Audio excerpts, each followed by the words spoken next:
Hi everybody, welcome to the Coen farm. We're here with Takota Coen, who's going to be showing us around his permaculture farm and talking about all the amazing farm scale water harvesting systems that they've put in place over the last 4 or 5 years or so.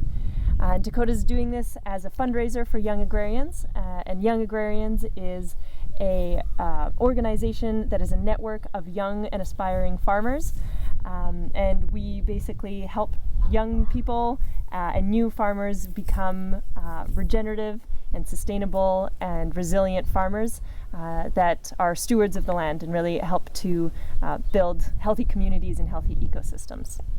Yeah, and as a kind of an interesting point, Alex here was one of our first apprentices on the farm here through the Young Agrarians program, which is some of the amazing work that they do, connecting up existing farms with young agrarians that are looking to get some education.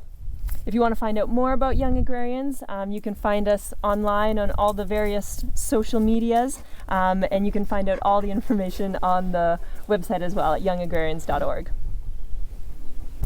Hi folks, my name is Takota Coen. We're here on Coen Farm in central Alberta, Canada, and in this video we're going to be walking you through some of the water harvesting earthworks. Things like dams, dugouts, swales, ponds, wetlands, flood irrigation, gravity water systems, energy-free livestock watering systems, aquaculture, all that good stuff, all to do with water.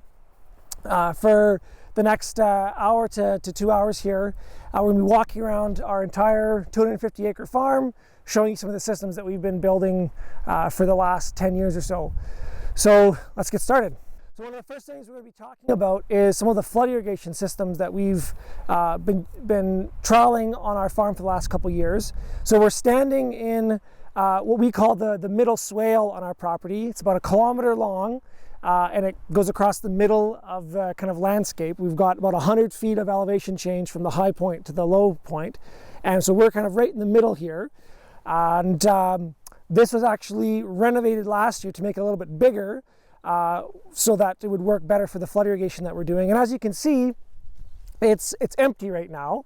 We've just come out of our spring melt. It was all full with spring melt water, but we're going to walk over to a newly constructed dam, and we're going to see some of the flood irrigation systems. We're going to actually let out water into this swale from that dam so we can flood irrigate an entire kilometer of this swale here, which happens to be positioned right above about a 6-acre forest garden here that was planted back in 2012, I believe. There's things like apples, black walnuts, bur oaks, cherries, Saskatoon, haskaps, red currants, black currants, raspberries. There's over 30 different varieties of edible fruits and nuts in here, hazelnuts as well. And all of this water is going to infiltrate into the ground here and continue on subsurface to irrigate the roots of these trees. Okay, let's go open up that dam and flood irrigate this swale. So now we're standing on the top of a newly constructed dam wall that we built last year with a D3 bulldozer and a 27-ton excavator. And our dam is filled up beautifully from the spring melt. We've got 2 major valleys that flow into our property that basically bring in snow melt from our neighboring shelter belts, where there's huge snow drifts that are collected all winter long. And right now there's a culvert that runs through the base of this dam wall.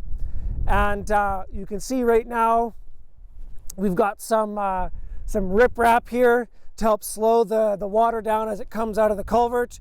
There is a little bit of water that has been trickling through the slide gate, which is basically a valve that slides over top of the culvert to seal it off, but it's not totally perfect. So there's a little bit of water that's leaking out, and that's where this little bit of water coming here is.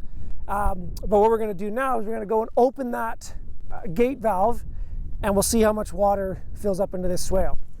So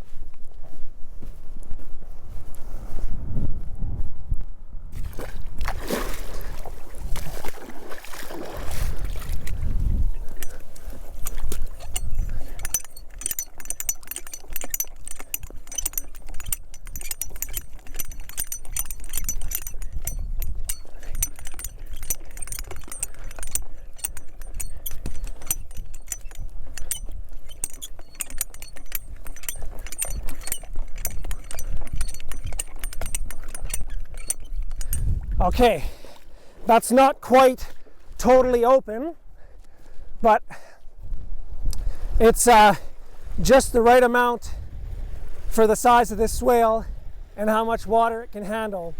So a 16-inch diameter culvert like this can handle about 250,000 gallons of water flowing through it per hour when it's totally open. Right now it'd be about half open. As you can see, there was a muskrat there. Did you guys see that? Haha. Oh, here he is. He can't swim back up. Castle, don't. He'll make sure our dog doesn't get him here. So it's actually a great time to tell the story about the muskrats. Is he won't. He's gonna go for a little swim down the swale.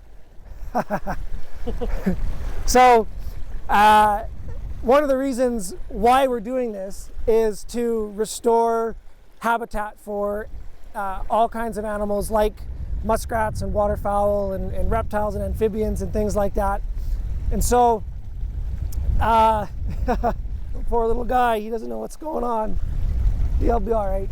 So years ago on our property, there were, when my kind of ancestors settled this land over 100 years ago, it would have been covered with wetlands and there were springs coming out of the ground everywhere. All the lakes and rivers were flowing clean and clear. And over the last 100 and some years, we have essentially removed about 2/3 of the wetlands in Alberta here, and it's much the same pattern around the world. And as a result of that, we've lost a tremendous amount of habitat and a tremendous amount of ecosystem services. And so what was really exciting is, for my father, who bought this land in 1986, he did a lot of wetland clearing in his time, and there was a lot of clearing that was done before my dad bought the land. But when my dad was a kid, he actually used to hunt muskrats in these wetlands that were all across this land here, and he used to trap them for their furs and sell them. And when he bought the land, there were basically no muskrats on the land anymore because most of the habitat had been destroyed. And for more than 30 years, we haven't had a muskrat living on our land. And as a result of doing some of this work, like building dams and reconstructing wetlands, without fail, every pond that we've built or wetland we've restored or dugout we've built or dam, within 1 week, typically within like 24 hours actually, but all of them have been within a week, a muskrat has moved back into those wetlands, which is really exciting. So right now this water is flowing out at about 100,000 gallons or about 400,000 liters per hour, flood irrigating into this swale, and it's going to go sideways for about 1 kilometer into our forest garden there, and we'll also be flood irrigating some of our pastures with some new systems that we're experimenting with. So that pretty well handles the flood irrigation system. Although it's the interesting thing to note about this is we're not using any pumps. The only moving part is basically a piece of steel on a threaded rod. So it's very, very simple technology, and we're just harvesting water higher in the landscape behind this dam wall, and then letting gravity do the work to spread all this water out. Okay.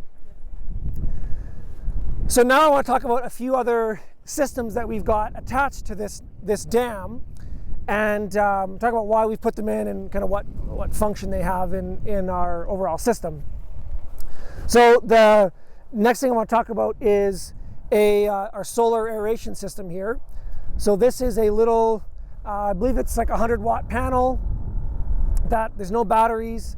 There's just two little pumps on the back side here that run off of solar direct energy, and there's some weighted air line that attaches onto the pumps. It goes out into the water, and it's a bit windy so you can't quite see it, but just about 20 feet out from that buoy there, you can see the water is boiling up from the aeration.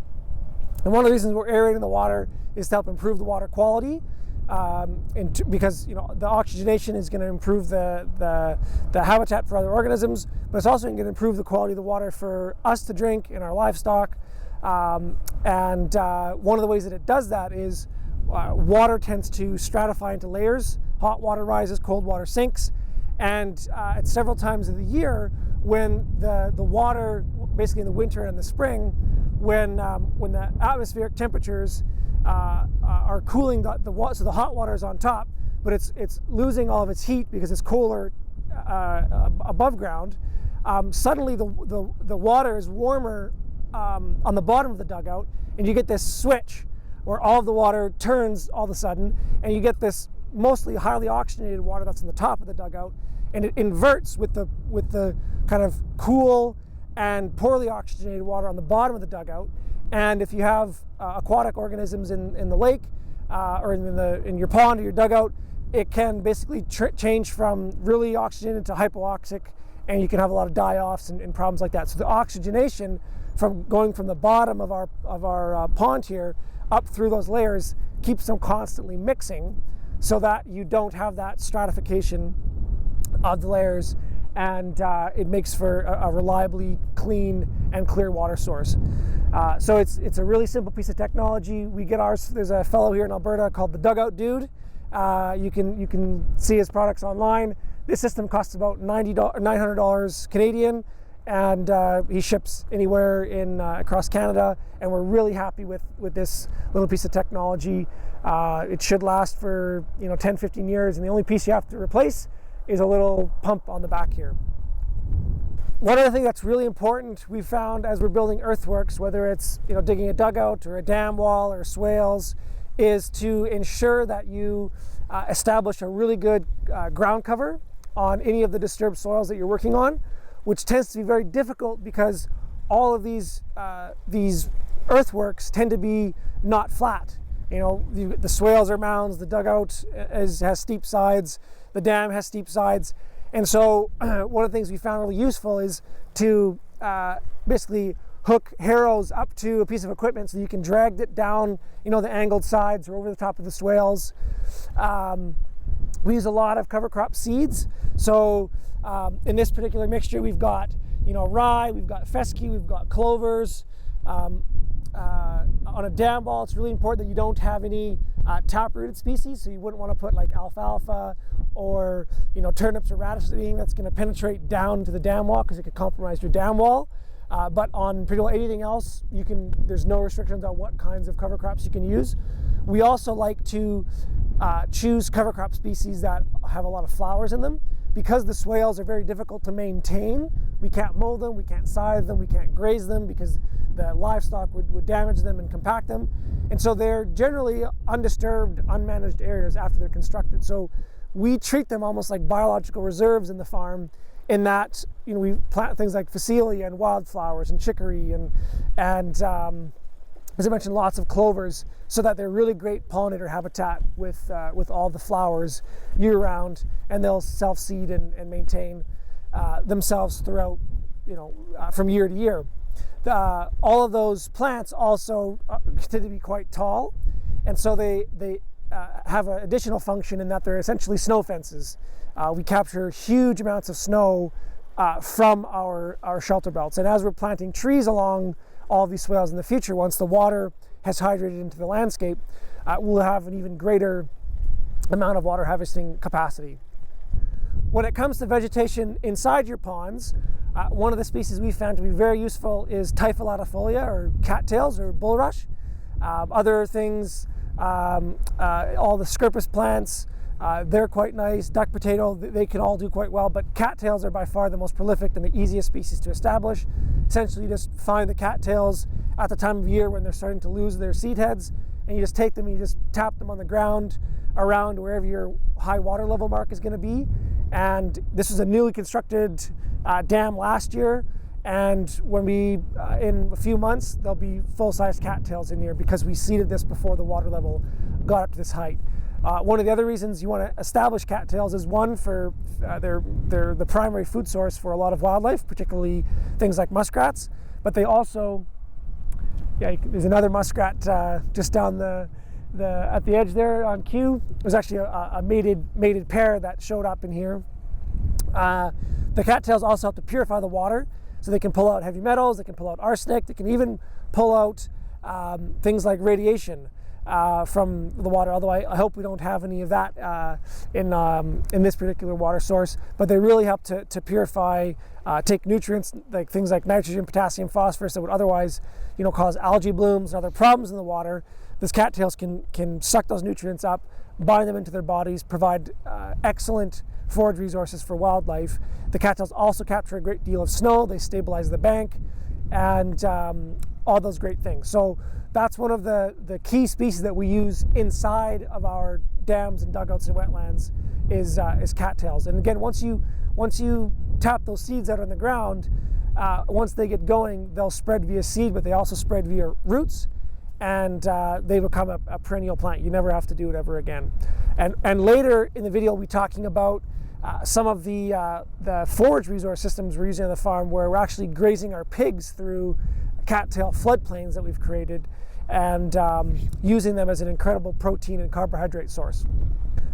In terms of how we're siting our ponds and our dams and our dugouts and wetlands into the landscape, is we've been using topographical maps or contour maps, which show the elevations, where the ridges, where the valleys are in our landscape. And really, we're just looking at our land and figuring out, okay, this is where the wetlands used to be before they were all cleared. And we're finding strategic locations that we can kind of reestablish all these wetlands and then connect them up with a swale. So, this swale that's filling behind us here, all this is a wetland on contour. The function of a wetland was essentially to take huge amounts of spring runoff that are flowing off the landscape, slow them down, spread them out, infiltrate them into the ground so that they can recharge aquifers, provide habitat for wildlife, and overall improve the health of the water cycle, and turn these boom and bust cycles into kind of slow, steady stream flows. And so all this swale is doing the same thing, and we're connecting it up with where old wetlands used to be, restoring them. And one of the functions of doing this in terms of modern agriculture is that you have a somewhat of a straight line that you can follow with equipment. So we hay and we crop around these wetlands and the swales. We were able to put fences around them, as opposed to doing a lot of like circular fences. We just have basically two fences on either side of a whole belt, and then we plant trees in between those. And all of these systems really help to feed off of each other. So it's really a connected kind of individual wetlands connected with tree belts and riparian areas that spread out across our entire landscape. And in our farm, we have 4 belts of these on the property. So there's our low wetlands that are actually, they look like a standard wetland. Then we've got our bottom swale, our middle swale, which we're at now, and we've got a top swale at one of the highest points in our property. And all of them follow the same pattern. Is there's where wetlands used to be, we've connected those up, like connecting the dots with a swale, and we're planting trees on either side of them. The water helps to grow the trees, and which helps to catch more snow, which kind of gets into one of the stories of how our water cycle got to be in the state that it is right now. I mentioned before that about 100 years ago, there were a lot of springs in this area.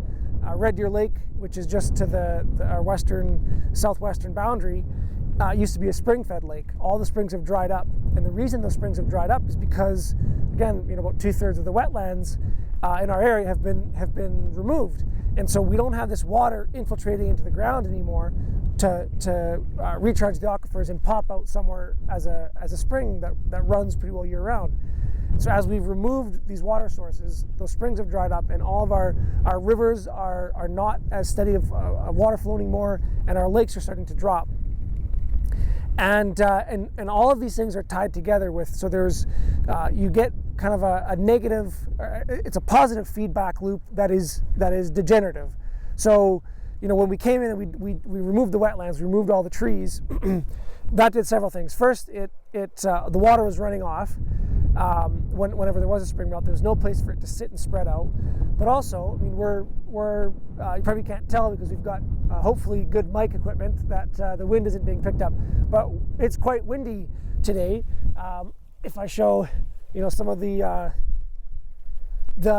speed that we're going at is probably 15 to 20 kilometers an hour for wind, and one of the reasons why it's so windy is because so many of the trees have been cut down in our landscape.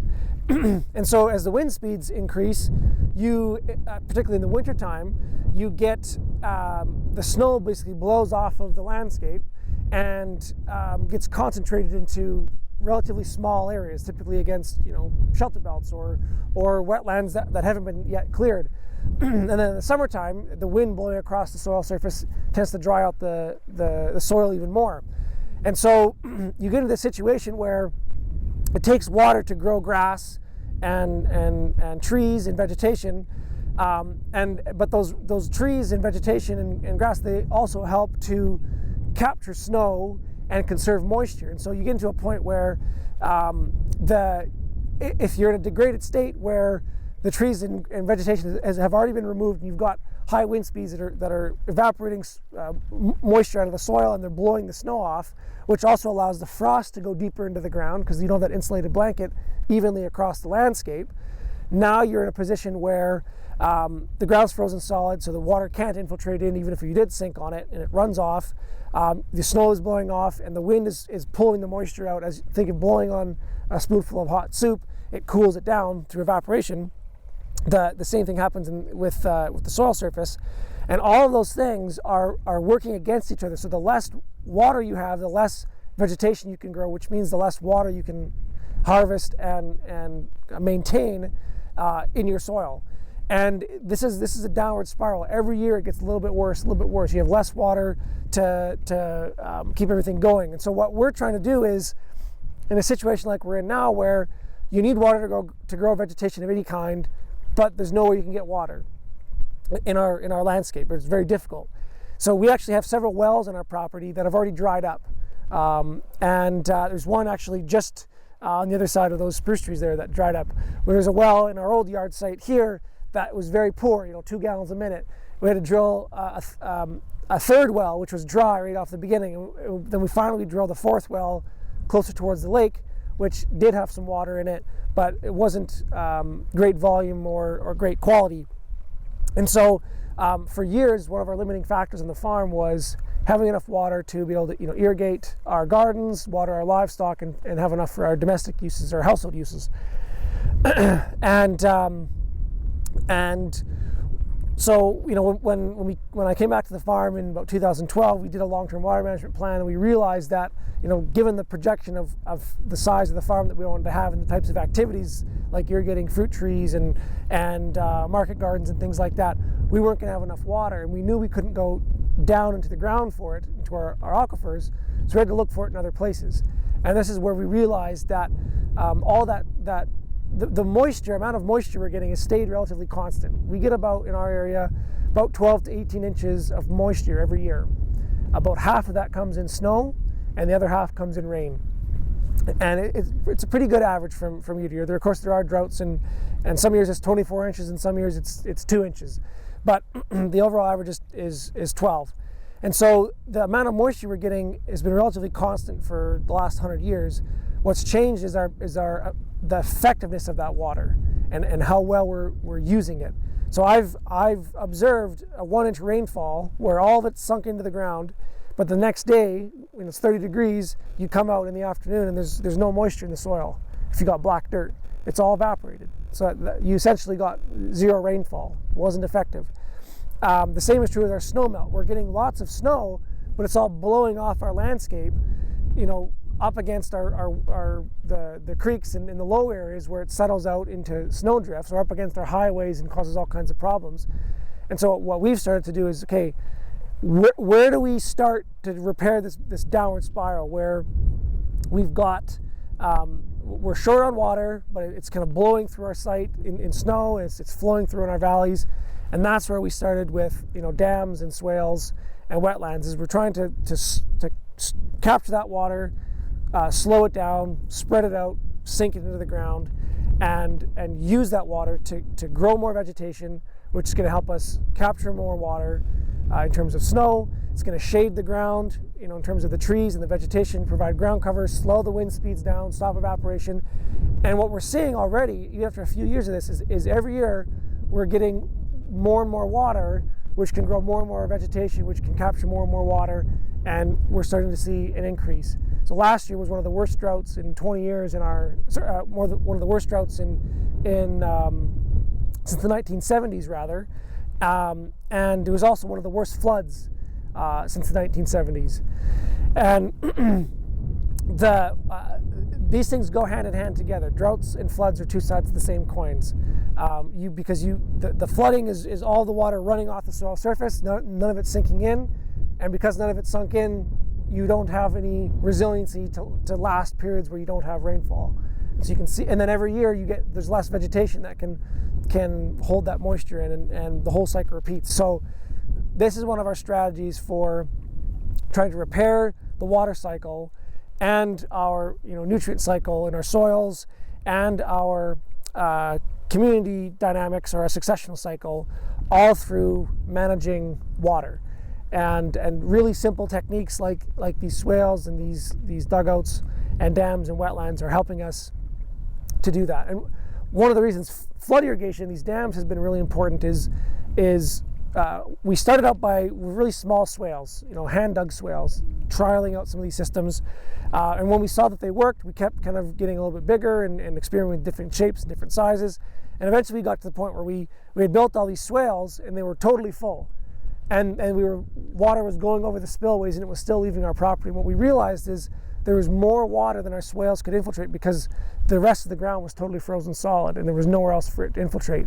So that's where we started to get into these systems where, okay, how do we slow down the water and delay the release of it into the swales by even just a week or two, which is what we're doing now, so that we can allow the soil to thaw out, so the frost can come out of the ground, so we can infiltrate more water into the soils. So there's 4 ingredients of agriculture: water, soil, sunlight, and organisms. And those correspond to the 4 ecosystem processes. And if you're missing any one of those ingredients, you can't produce anything. They're all essential and they're all interrelated. So if your water cycle is poor, it drags the rest of everything else down in terms of productivity.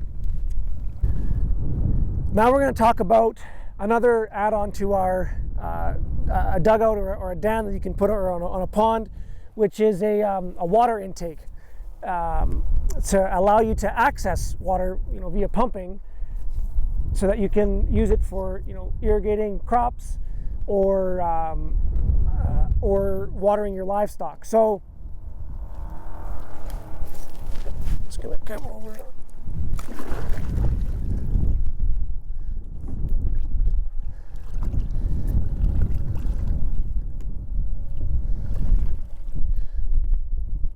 So what we've got here is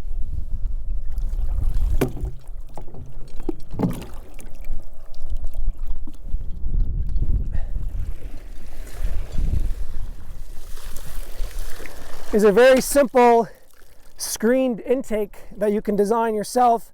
All this is aluminum window screen wrapped around a 5-gallon bucket with holes drilled in it. And then you just use some kind of a band clamping or a cable clamp to attach that on. And what this does is it'll keep, vegetation and insects or fish out of your pumps or anything that you're using. And then we've got it attached to our 1.5-inch water pipe here. And we've got a very simple buoy that you can make yourself, which is essentially just a gas can with a piece of chain wrapped around it with a little piece of plastic that helps to stop any friction from wearing through.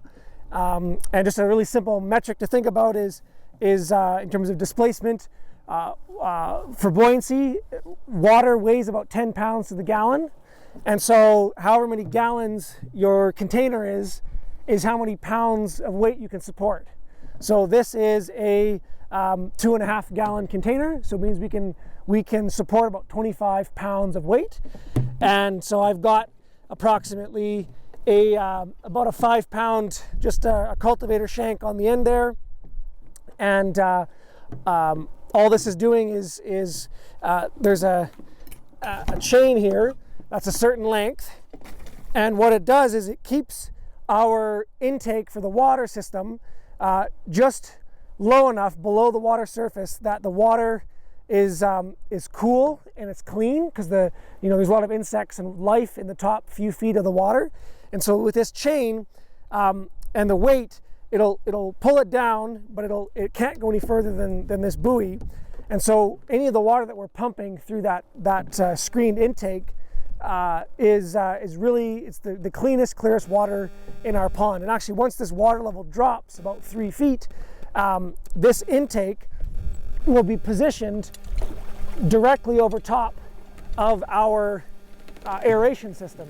So it'll keep the air nicely oxygenated around our water intake, and the amount of oxygen in the water is not that much. And because of the design of this, because this pipe actually has to go down and is buried underground, we won't run into any problems with cavitation, which is something you have to consider. You wouldn't want to put an intake like this for a pump next to an oxygenated water source like that, because you can suck water bubbles into your pump.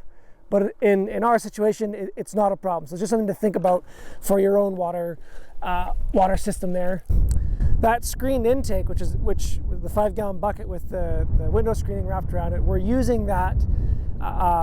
It's buried and it goes back and connects into what's known as a well pit, or you could also attach it to a wet well, which is essentially just a culvert or a piece of steel or plastic that's buried into the ground that the water pipe connects up to, and it creates a water column inside of a pipe that allows you to pump. So you can just drop your suction hose down into that well casing, so that you don't have to muck around against a shore like this, like I was just doing, and potentially falling in, and it's very dangerous.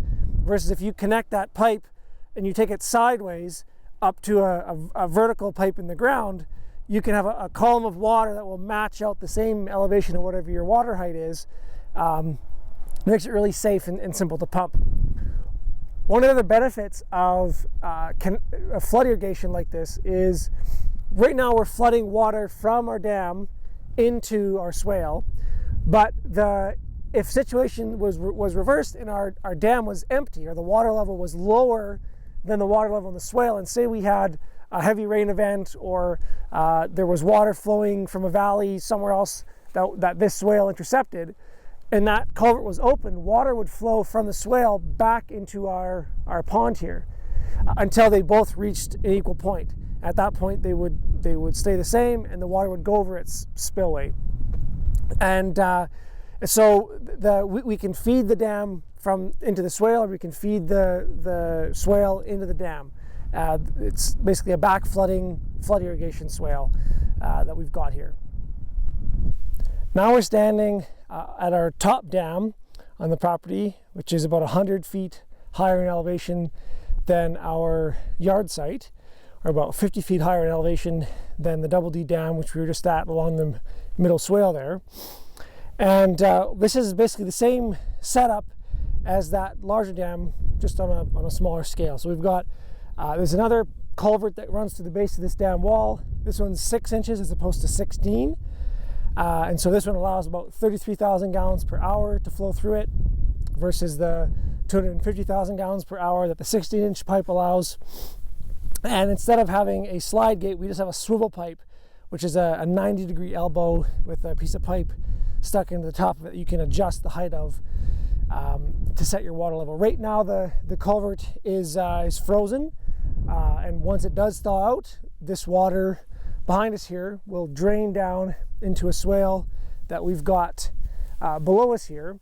And again, the same configuration. This is another back flood irrigation swale. So if the dam is empty and the swale is full, the swale fills the dam, and vice versa. If the dam is full and the swale is empty, you can drop the the pipe or pull it off, and the water flows out and can flood irrigate that swale. So we're doing this for all the same reasons, to basically rebuild the water cycle, to get vegetation like trees established so that we can slow the wind down, capture snow, and minimize evaporation. Now, the other function that this dam plays for us is that we pump water from a solar pump, a piston pump, at our lowest dugout in the property, up into this dam all summer long to keep it charged, almost like a battery storage system. So the solar pump that we use does not have any lead acid batteries, which are the most expensive and the most, they would take the most maintenance to keep the system operational. And so we've eliminated that component, and we just use gravity as our energy storage mechanism. So whenever the sun shines, we pump a surplus of water up to this high point, and then we allow gravity to feed back down through the same pipe to spread water across the 250-acre farm that we have. And that water we use for livestock waterers, for irrigating our gardens, for irrigating fruit trees, for fire suppression, for other aquacultural systems, and all of it's done with very little technology. And eventually we'll be building a larger dam up here. Now that we've kind of proved these systems work on a small scale, we'll be building a much larger dam up here, similar in scale to the Double D dam below, with several million gallons of water stored up here that we will capture just from spring runoff, and we won't need pumps anymore. We'll be able to do all of our water management with gravity alone. One of the things that you can see about this dam that we're standing behind is that it's a few more years established than the other dam we were just at. So you can see the cattails have already established that we planted. They're helping to infiltrate the water. We've also got duck potato up here that isn't out of the ground yet. But all these plants, as soon as in another few weeks, they'll be sending up new shoots, and they'll already be purifying the water. And by that time, we'll have the rest of our gravity lines set up, and our cows will be drinking purified water right from the system here. Now we're down at the far western edge of our middle swale in the property, about a kilometer away from the Double D dam that we just opened up about 30 minutes ago. And the water's not quite here yet. It should be here in about another 30 minutes to an hour. But we're standing at what's known as a swivel pipe or a monk pipe, which is just a pipe with a 90-degree elbow on it that is not glued. So this is a 90-degree elbow, and there's a short piece of pipe that's set into it. And what this does is it allows you to adjust the height of the water behind a dam or in a swale. So if you imagine this as, if you think of a spillway as the hole in the back of your bathroom sink. So if you were to plug the drain at the bottom of the sink, that's one spillway. And there's an emergency spillway, so that if you leave the taps on while you get a phone call or something, so the water doesn't boil up over the top of your sink and flood you out, there's a little hole in the back of the sink that allows water to rise up and go back down into the drain. And so if you think about that as the drain plug in the bottom is essentially a spillway, and there's another spillway a little higher up. And so swales are essentially the same thing, or you can also think of them as like an eaves trough along your house, where you've got downspouts at different locations. So one of the important things to remember when you're using swales as a water harvesting device is you have to manage the overflow as a resource. So eventually these things, when they do fill up, what are you going to do? Because you don't want the water to just go over the top of the mound, which can cause erosion. And by the way, these are black right now because this was just constructed last fall. We have a cover crop that's been seeded to it. It's just getting started right now as we're coming out of winter. But even when this is totally vegetated, you still could have some erosion problems. And so you need to have a point that to make sure, just like in your kitchen, your bathroom, that water doesn't boil up and go over the top. And so that's essentially what this is. But because it is on this 90-degree elbow here, it allows you to adjust that height. So you can play around with it. You can go for deeper or shallower. You can not let any water sit in, or you can close it completely off. With one of these pipes, you can flow through about 30,000 gallons an hour, about 120,000 liters per hour. And so this is positioned right at the far end of one of our swales, and it basically empties out into a nice flat part of the landscape here, and it floods down into another two of our wetlands that we can fill from this location here to make sure that they're topped up as well. And so having this adjustable spillway like this allows us to preferentially fill different dams and different ponds at different types of the year. So, our first priority are our dugouts and our dams that we use for irrigating our livestock. And once those are full, then we let them go out into the existing wetlands that are still on the property, or the wetlands that we are reestablishing on the property. When it comes to designing the size and the shape of your swales, there's a lot of different variables to consider, but one of the kind of metrics that we've found to be very helpful is always make them twice as big as you think they need to be. Because particularly in a cold climate where you get snow that drifts in from during the wintertime, the snow can fill up portions of your swale and block them off from others, and so having an extra, it's called a freeboard, which is if you've got if the height of your spillway, or that the level at which water goes over is set to here, so it should never go higher than that, you still want to have a factor of safety, which is on a dam wall, it's about half a meter, or about 1.5 feet above your absolute high water mark. And on a swale, I like to go about the same distance, maybe a little bit smaller. A foot to 1.5 feet is a good amount of freeboard, just as a factor of safety in the event that one of your spillways is plugged or something else happens. Is it still allows the water level to rise up a little bit higher before it can go over the top. You can also size your swale based on the amount of water source that you have. So one of the common mistakes folks make when they're building a swale, and I've done this on when I first dug my hand-built swales, was building a swale doesn't change the amount of water you receive. It doesn't. If you don't have water to capture, building a swale doesn't miraculously get you more water. And so the size of your swale should be proportionate to the size of the catchment. So one of the things you'll notice is the top swale is about half the size of this swale, and when we go down to our bottom swale, it's about twice as big as this. Because the further water runs downhill, the further you go down the landscape, the more water you're going to get. Same thing in a watershed. You start with little rills, and then you get into creeks, and then you get into rivers, and the rivers get bigger, and then eventually end up at the ocean. There's a fractal nature to all these things, and so the size of your swales will be proportionate to those. The other really important thing to think about when you're building your swales is try to build them in a way that allows you to maintain them if you have to.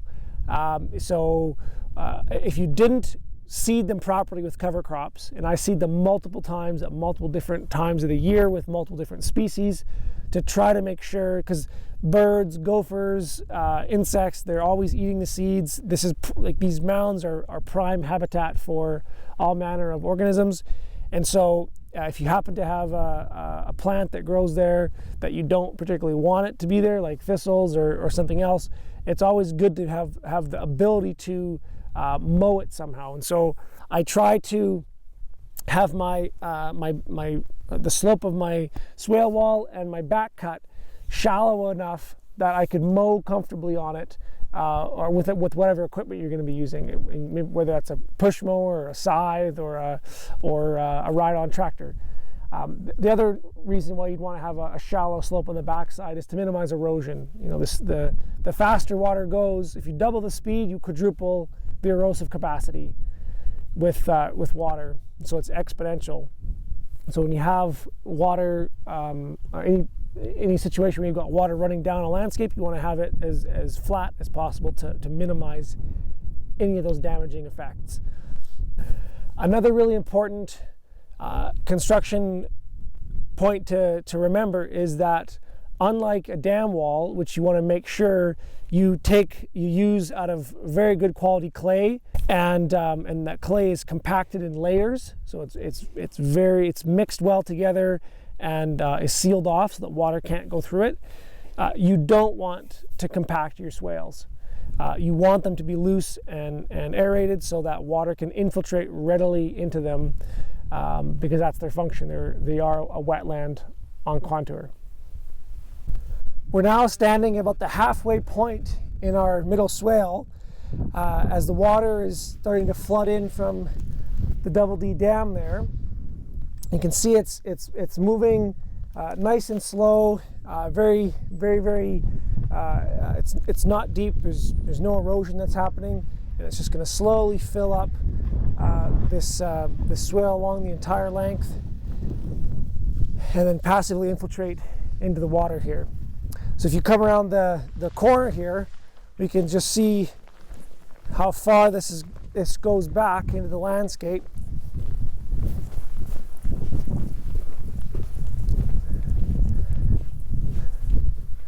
So it wraps around this ridge line here and continues on for, again, about another 500 meters before we get to the dam. And all along this swale, we've got trees planted above slope and down slope. Now we're standing down at our bottom swale on the property here. This one's about 600 meters long. It's obviously the biggest swale on the property, and there's still a little bit of water in it that hasn't infiltrated yet from this was captured from the spring runoff, but at full capacity the water level is about knee height. So about 1.5 feet deep, and the capacity is about 200,000 gallons, or about 800,000 liters along its entire length before it spills over and goes into the dugout below us and then on into our wetlands. Well, along all of our swales, we've got essentially the same components. We've got obviously the swale that has the water in it that's infiltrating the soil, which helps us to grow trees. And so we've got the starting of a shelter belt behind us here. There's about 2,000 trees that we started here last year within 2 rows that are planted on the uphill side so that they can provide wind shelter in future years. In about 10 years, when we want to plant high value kind of fruit trees that are a lot more sensitive to wind stress, we'll plant those on the down slope side because that's the prime location for planting trees along a swale. But the other really important component along all these swales is we've got a water line. So this is an 1.5 inch poly pipe that follows the fence line, and every few hundred meters we have a valve that allows us to either irrigate our livestock so that they can have drinking water at regular intervals, which makes rotational grazing very, very effective and efficient for us. It essentially eliminates overgrazing. If you can have a water tap every 4 days within your rotational grazing cycle, and you put up back fences to stop animals going back to where their watering point was, and thus you can eliminate overgrazing on your pastures. And so having this pipeline follow the fence that follows the trees, that follows the swales, it makes for easy management of all these things. But we can also use this same irrigation line to irrigate our trees if we get into a drought situation, which we haven't had to, luckily, because of all the water that these swales have infiltrated into the ground. But one of the factors of really good design is redundancy and multifunctionality. So redundancy in that there's multiple ways that these trees and these livestock can get water, and multifunctionality in that the same element is providing many yields or many functions to our system. A few other really useful just design details that we found over the years is it's really important to find some way of marking out where your valves are. It's very easy to lose these, and then you run over them with a piece of equipment. You can damage the equipment, you can break the valve. Every single one of these valves is about $20, and it just takes time to rebuild them. And so there's two really simple ways that we found to mark them on our property. The first is making sure that grass can't grow up around them and cover them. So using a piece of tin or a piece of swather canvas or some kind of a impervious material that can suppress the vegetation growth around it, really makes a nice visible way to see your valve. It also makes it nice to work around it, and you're not fighting grass and getting stuff stuck in your cam locks and your connecting fittings. The other way that we demarcate all of our valves is we put a birdhouse beside them, so that when you're planning out your rotational grazing moves in your pastures, it's really easy to know that, okay, that's where that valve is, and I'm going to plan my where my next fence is going to go accordingly. Because we've got these rows of swales that run parallel to each other, and then they all have fences along them, and we run temporary fences to connect up between the permanent fences that we've got here.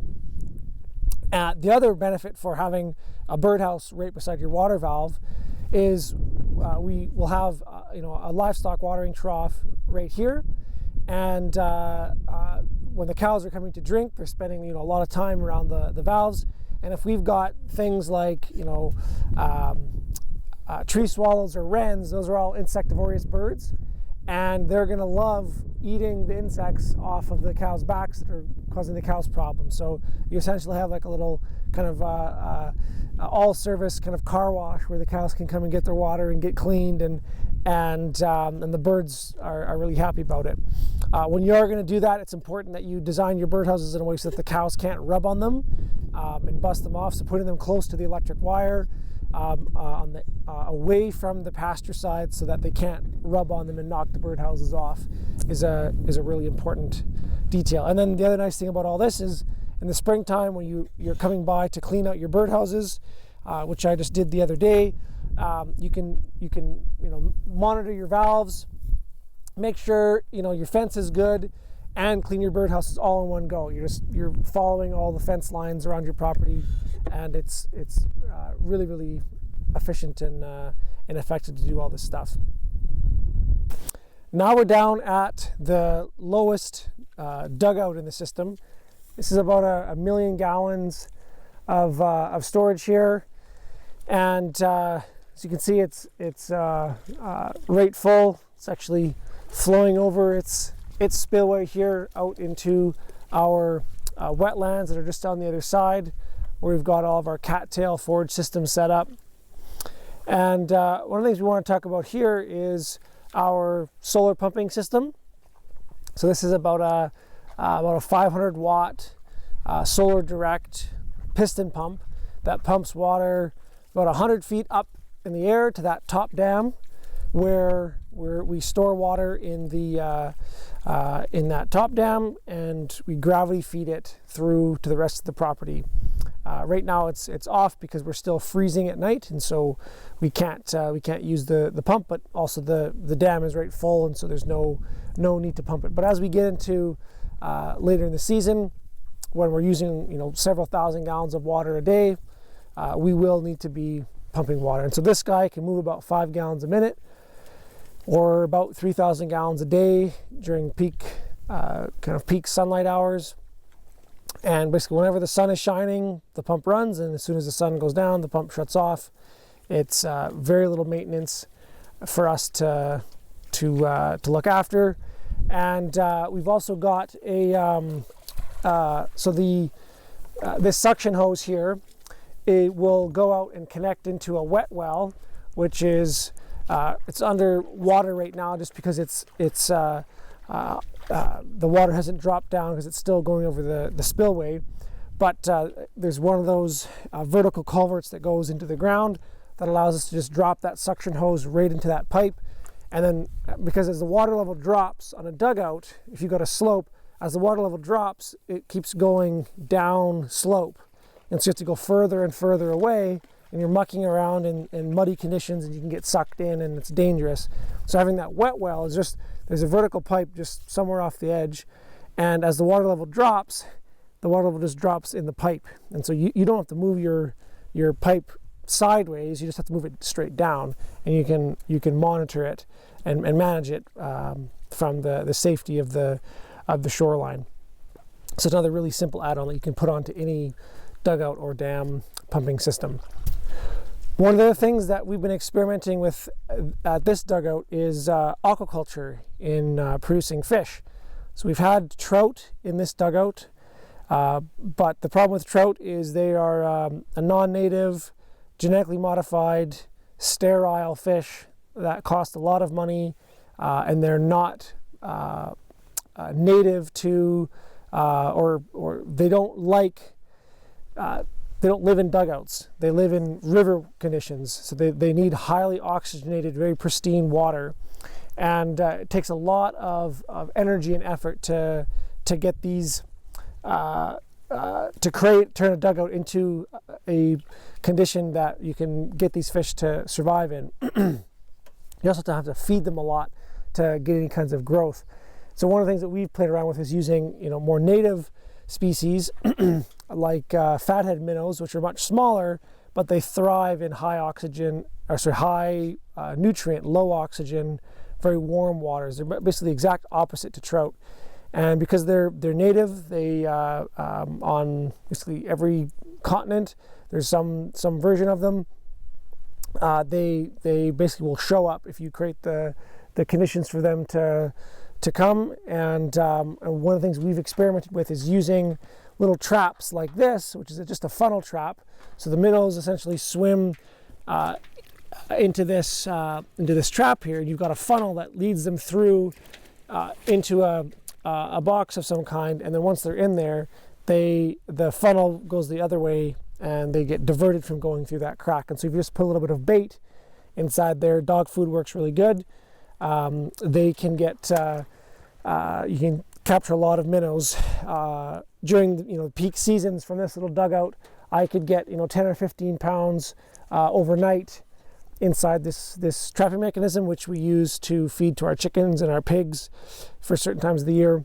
And eventually all of our dugouts and dams are going to have these kinds of aquaculture systems, which we actually hope to integrate this into our flood irrigation systems, in that if we put one of these traps just like this in front of a flood irrigation culvert, as the water is flowing through, just like that muskrat that came pumping out of the end of that culvert, if you had one of these positioned right in front of that culvert, any fish that would come flying through would get basically slid into this funnel, and then you could harvest an entire dam as you're letting the water go. So right now the minnows are not super active. The ice actually might not be off the original low water level, because when we went to the spring melt, this water level was about 6 feet lower than this. So the minnows might actually not even be released into the upper waters. But within a few weeks, the ice will let off, and the minnows will be up spawning and doing their thing in the higher water levels. And at that point, we'll start capturing them with these little traps here. We're now standing on one of the dam walls at our lowest swale, or it's not technically this is an actual wetland that we didn't construct. We just are kind of rehabilitating.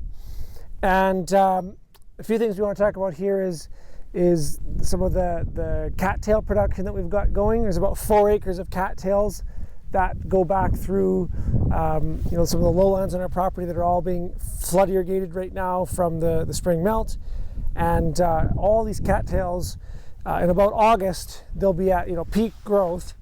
And at that point, we're actually going to let our pigs into these areas. You can see some of the disturbed soil around the fence lines, and if the water level wasn't so high, you could see all the holes the pigs had dug last year as they're looking for all the roots underground. But this provides a substantial portion of our our pig feed during from a kind of August to September, October, basically until the ground freezes. It's a very simple system that almost anybody could establish anywhere in the world, so long as they had some flattish land like this.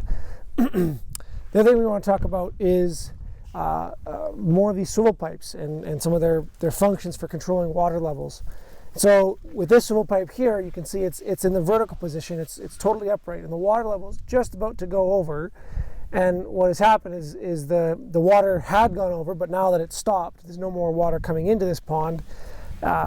It's slowly infiltrating in. But if you look out over the edge of the swivel pipe, you'll be able to see that the water level on the other side or inside is about 6 inches lower than the water level on the outside of the pipe.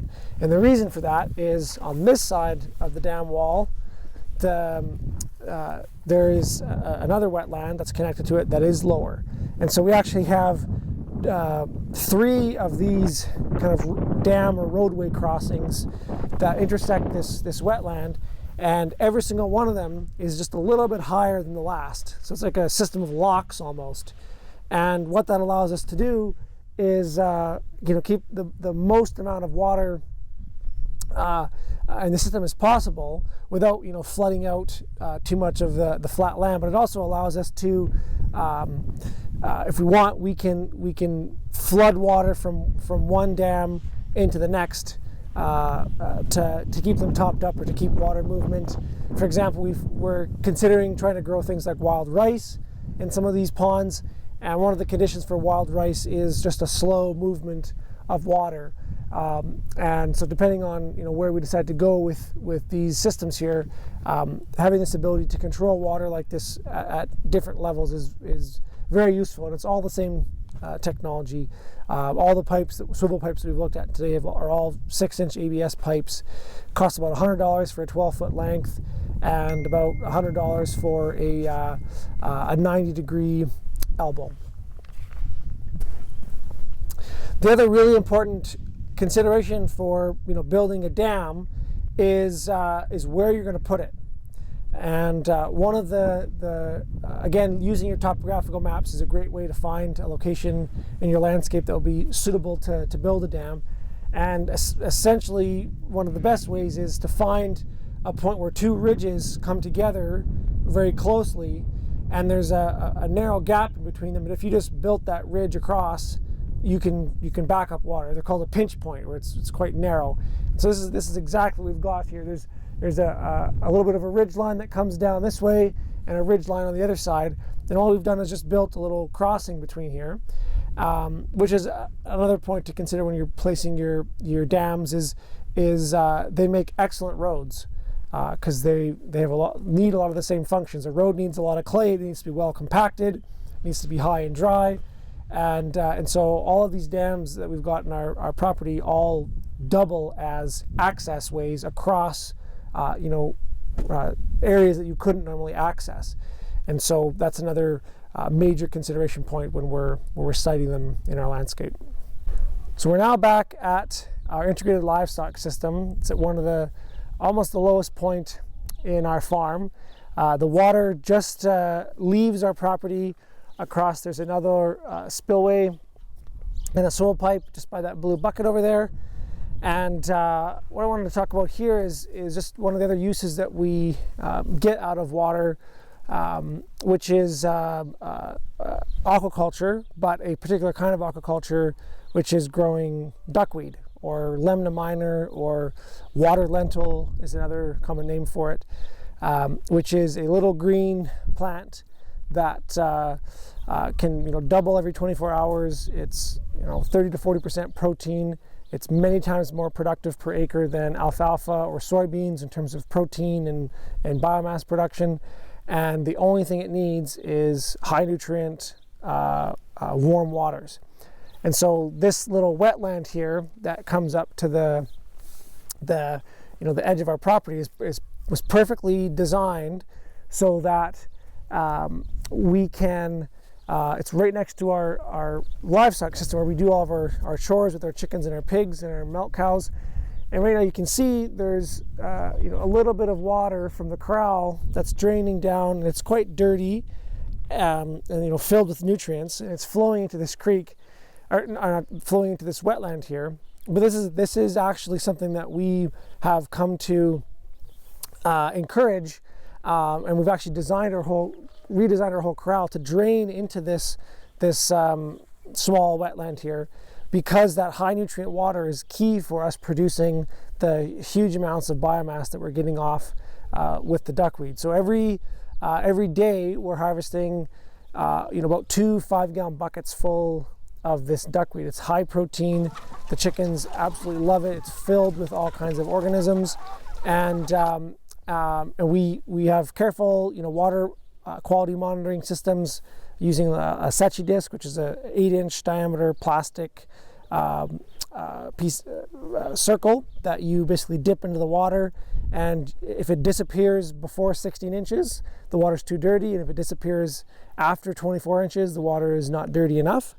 And after operating the system for about 4 years now, we've never had a condition where the water was too dirty for the duckweed or any of the other aquatic indicator species to handle. So we've got minnows in there, we've got frogs in there, we've got tiger salamanders, we've got garter snakes, snails, all kinds of aquatic organisms. We've never had a die-off, we've never had an algae bloom.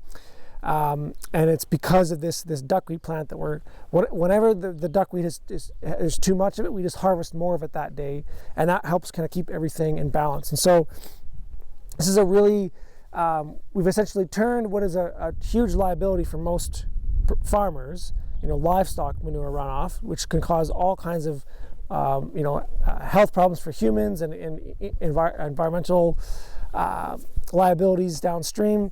And by creating another dam there that stops the water from flowing off the property, we capture all these nutrients and essentially turn them into an incredible resource for our chickens and our pigs, which is protein.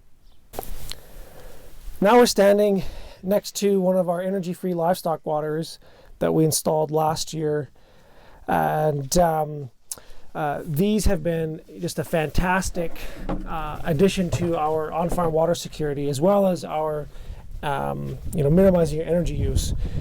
So essentially this is just a hyper insulated, about 4 inches of insulation surrounded by plastic that goes about 9 feet into the ground, that uses geothermal energy, or energy from the earth, to keep this water trough warm through the winter without using any electricity. And so we'll crack this valve here and then put it back into its hole.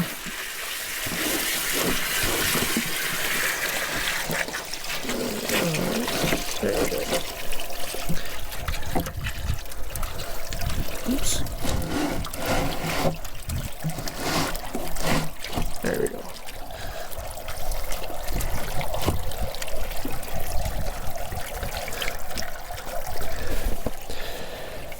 And so because the water trough is so deep, say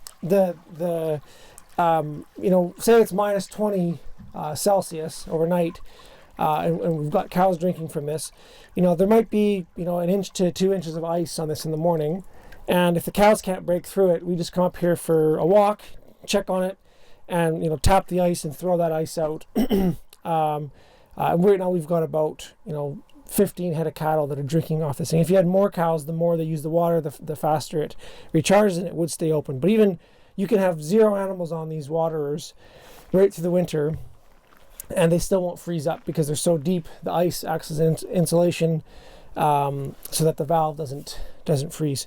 So these are very simple technology that they're very easy to maintain, very easy to clean, and they're about the same price as a kind of conventional energized livestock water, but they use no power, and they work from I believe it's about one of these waters can service anywhere from 0 to 100 head of cattle.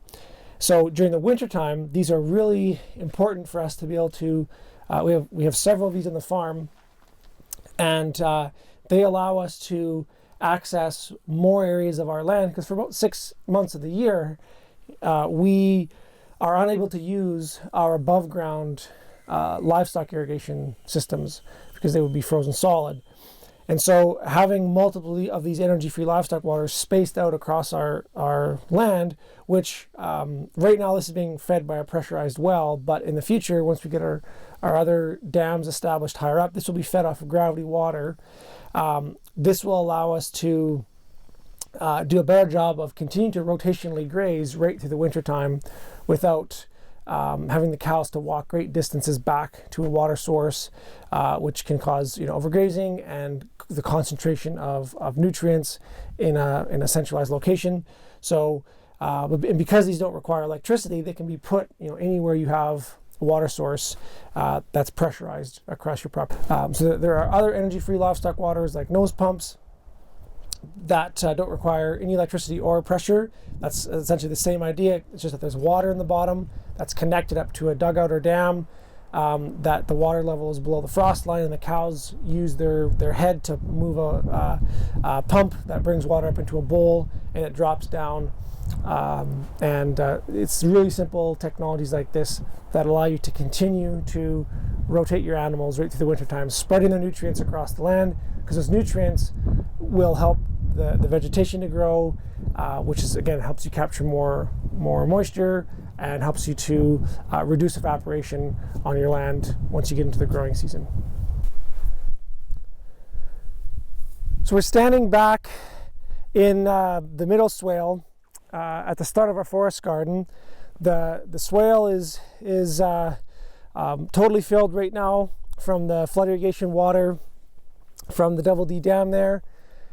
And one of the things I wanted to talk about was one of the additional benefits that we've seen with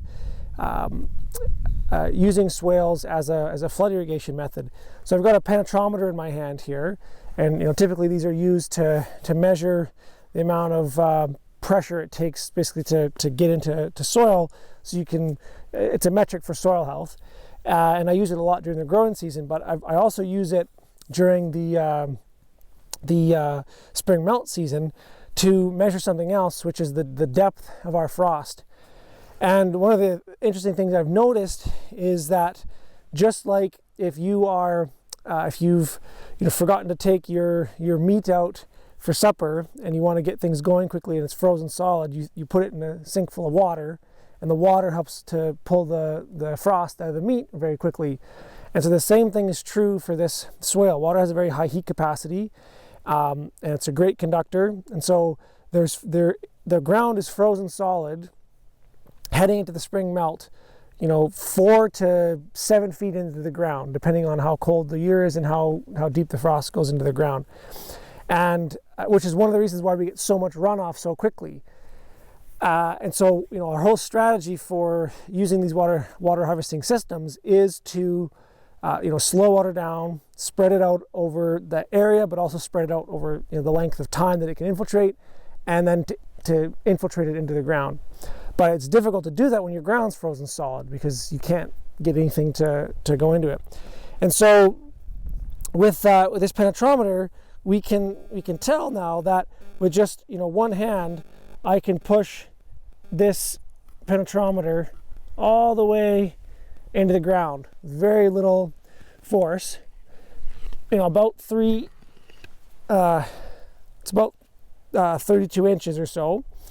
And what's interesting is, there's the frost pulling out of the ground extends above and below the swale. So I'll just go, again, I've still got, this is very, very easy to push in. There's no frost here that I can detect down that deep.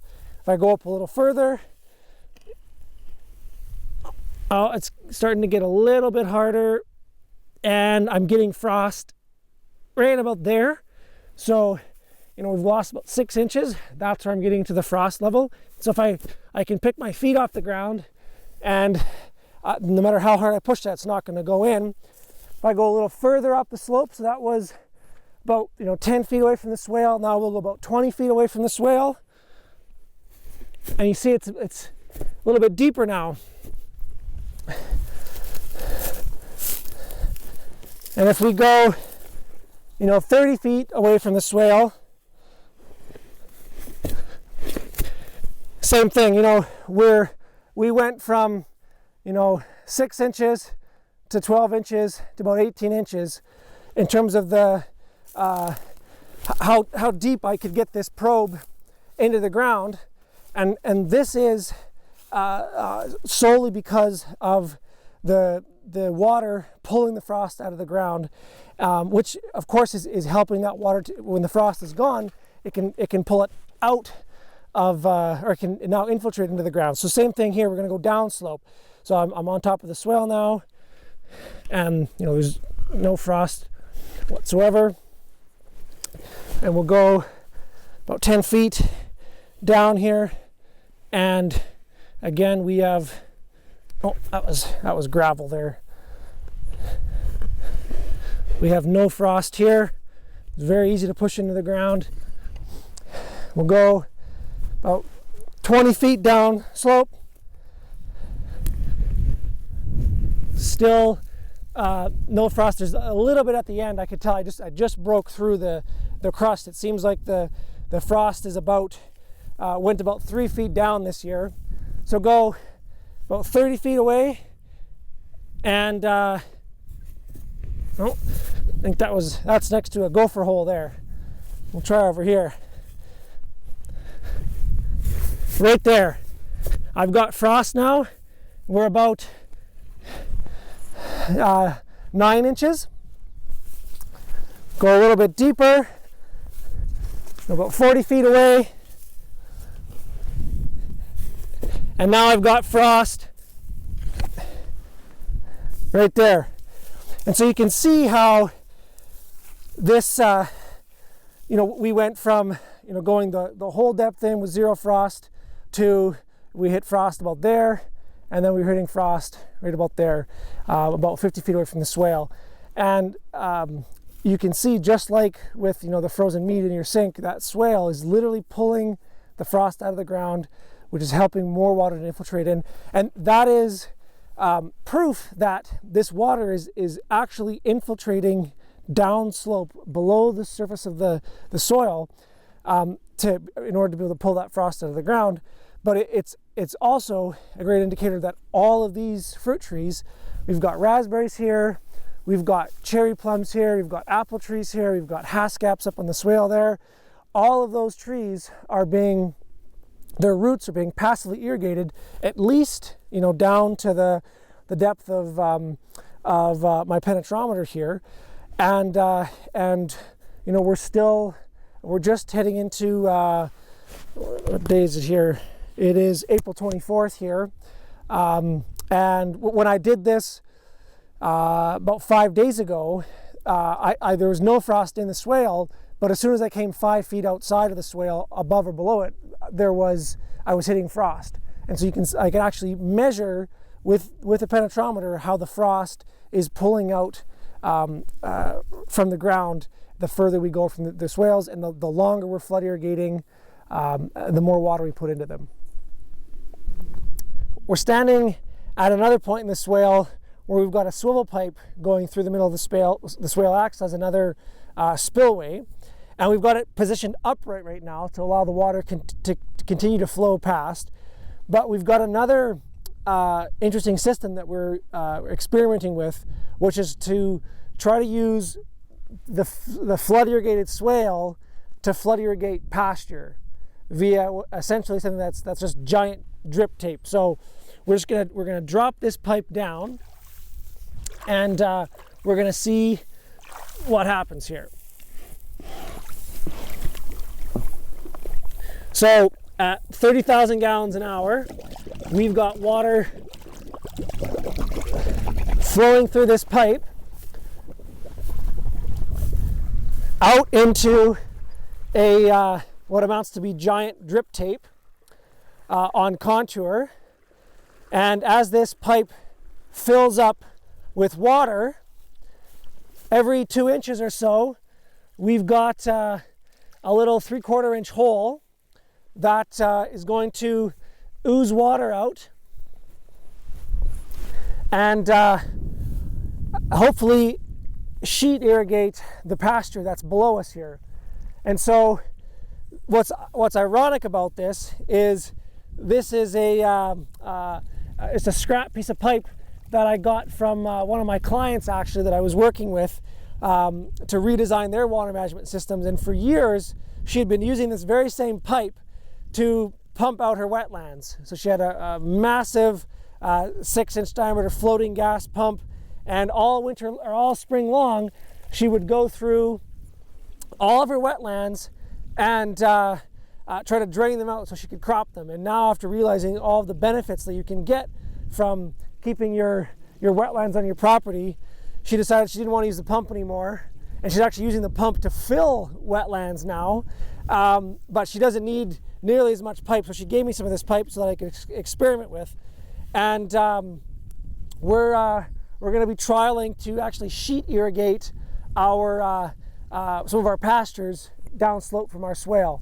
So to put this into perspective, an acre foot of water, so if you take an acre area, which is 43,560 square feet, a foot of water over top of that whole area is about 330,000 gallons of water, or 1.2 million liters. And so if you imagine if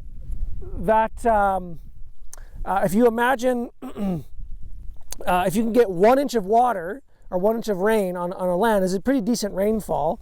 And so for every 1 acre foot of water you have, you can irrigate about 12 acres of land at 1 inch.